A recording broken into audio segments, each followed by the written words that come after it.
नमस्कार दोस्तों, आप देख रहे हैं द सिंटैक्स राइटर।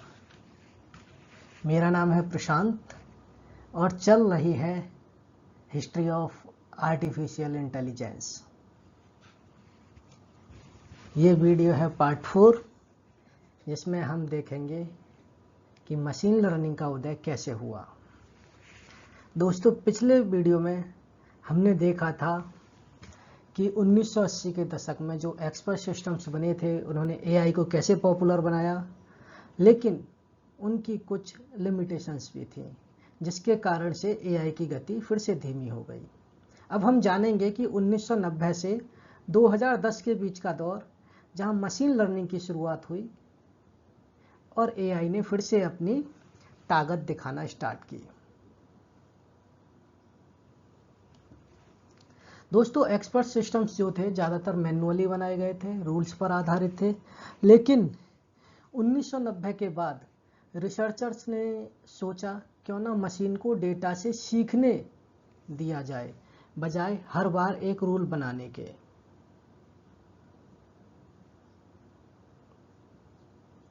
मतलब पहले जो एक्सपर्ट सिस्टम्स थे उनमें रूल सेट थे, उन्हें डेटा से कुछ भी मतलब नहीं था। उनके सामने प्रॉब्लम आती थी, अगर उनकी रूल बुक में प्रॉब्लम होती थी तो उसका सॉल्यूशन बता देते थे। लेकिन जो रिसर्चर्स थे उन्होंने 1990 के बाद में यह डिसाइड किया कि क्यों ना हम मशीनों को डेटा से सीखने की तैयारी करें, या मशीनों को डेटा से सिखाने की तैयारी करें, बजाय हर बात के लिए एक रूल बनाएं। इससे अच्छा है कि हम मशीनों को ऐसी रूल सेट करें मशीनों के अंदर कि वो अपने आप ही डेटा से सीखता रहे। यहीं से शुरुआत हुई मशीन लर्निंग की। मशीन लर्निंग वो तरीका है जिसमें कंप्यूटर एल्गोरिथम्स बड़े पैमाने पर डेटा से पैटर्न बनाना सीखते हैं, बिना एक्सप्लिसिटली प्रोग्राम किए। मतलब हर बार उनमें प्रोग्राम करने की ज़रूरत नहीं है, प्रोग्रामिंग की ज़रूरत नहीं है। वो पुराने डेटा को उठाकर उनसे पैटर्न समझते हैं, सीखते हैं, उसी के हिसाब से डिसीजन भी लेते हैं। तो दोस्तों, 1990 के दशक में कई सारी मशीन लर्निंग की जो टेक्निक्स थी वो सामने आई। जैसे सबसे पहली एक थी डिसीजन ट्रीज। जो डेटा साइंस या एआई को पढ़ते हैं, एमएल को पढ़ते हैं, उन्हें पता है डिसीजन ट्रीज की कितनी अहमियत है।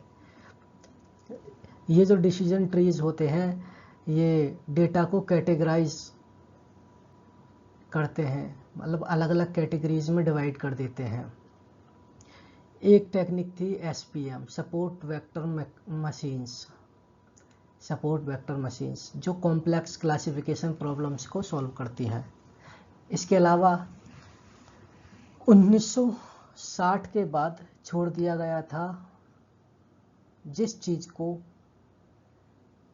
क्या था, न्यूरल नेटवर्क्स, उस पर रिसर्चर्स का ध्यान दोबारा से जाने लगा। इन सभी मेथड्स ने एआई को ज़्यादा फ्लेक्सिबल और पावरफुल बना दिया। एआई का उपयोग कुछ की क्षेत्रों में बढ़ गया, बहुत तेजी के साथ बढ़ गया, जैसे कि स्पीच रिकॉग्नाइजेशन, जैसे कि आईवीएम का क्या है, बाय वॉइस। कंप्यूटर विजन, यानी कि इमेज को पहचानने की शुरुआत यहीं से हुई थी, इमेजेस को। इसके अलावा जो है कुछ प्रोग्राम जैसे ईमेल स्पैम फिल्टर्स, जैसे नाइब बेसिस एल्गोरिथम आदि का प्रयोग हुआ। गेम एआई के बारे में आपने सुना होगा कि 1997 में एक गेम एआई था आईबीएम का, जिसका नाम था डीप ब्लू, जिसने गैरी कास्पारोव को हराया था। गैरी कास्पारोव जो हैं चेस के बहुत बड़े चैंपियंस थे, और 1997 में डीप ब्लू ने इनको हरा दिया था। ये बहुत ही बड़ा एक ऐतिहासिक मोड़ था एआई के लिए। अब एआई जो है थ्योरी से निकलकर रियल वर्ल्ड में आने लगा था। अब जैसे ये बाहर निकल के आया, इसी समय पर जो है इंटरनेट और बिग डेटा ने इसकी तस्वीर को बदल के रख दिया। यानी कि 1990 से 2000 के दशक में इंटरनेट डिजिटाइजेशन के कारण डेटा की मात्रा बहुत ज़्यादा बढ़ गई। इंटरनेट और डिजिटाइजेशन के कारण डेटा की मात्रा बहुत ज़्यादा बढ़ गई, जिससे कि इसका सीधा फायदा किसको मिला? मशीन लर्निंग को, क्योंकि मशीन्स तो जो है डेटा से सीखती थी। अब डेटा कम था तो कम सीख रही थी, ज़्यादा मिला तो ज़्यादा सीखने लग गई। अब एल्गोरिथम्स के पास जो बहुत ज़्यादा मात्रा में डेटा था, जिससे बहुत अच्छी अच्छी चीज़ें मशीन सीखने लग गई। साथ ही ओपन सोर्स लाइब्रेरीज जैसे टेंसरफ्लो, साइकिट लर्न और विका रिसर्चर्स और डेवलपर्स जितने भी थे, उनको बहुत ही अच्छा एक्सेस मिल गया इन सभी ओपन सोर्स लाइब्रेरीज से। एआई ने गेम्स और रियल लाइफ में जीतने का भरोसा दिला दिया। 2005 में सैनफोर्ड की टीम ने सेल्फ ड्राइविंग कार कंपटीशन जीता। 2006 में डीप लर्निंग शब्द को फिर से पॉपुलर किया गया। Netflix recommendation system, Google translate और फेसबुक फेस डिटेक्शन जैसे टूल्स एआई का हिस्सा बन चुके थे। एआई अब सिर्फ लैब्स में नहीं, हमारे जीवन का हिस्सा बनने लगा।